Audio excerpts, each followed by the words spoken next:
Hi friends, इकडे पहा. मी आज साबुदाणा खिचडी केलेली आहे. तर त्यासाठी 5 ते 6 तास साबुदाणा भिजू घालायचा आहे आपल्याला. त्यानंतर कढईमध्ये तेल टाकून तेल छान गरम झाले की त्यामध्ये शेंगदाणे टाकून छान परतवून घ्यायचे आहे. शेंगदाणे परतवून झाले की त्यामध्ये एक चिरलेला बटाटा आणि 5 ते 6 हिरव्या मिरच्या घालून तेही छान परतवून घ्यायचं आहे. बटाटा छान लाल झाला की त्यामध्ये भिजू घातलेल्या शाबूमध्ये चवीपुरतं मीठ घालून आणि वरून शेंगदाण्याचं कूट टाकून ते छान प्रकारे मिक्स करून घ्यायचे आहे. हे मिक्स केलेला साबुदाणा तेलामध्ये टाकून छान परतवून घ्यायचा आहे.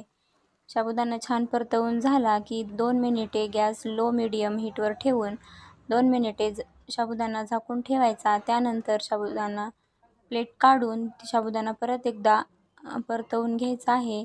झाला साबुदाणा तयार. Thank you for watching. Subscribe please.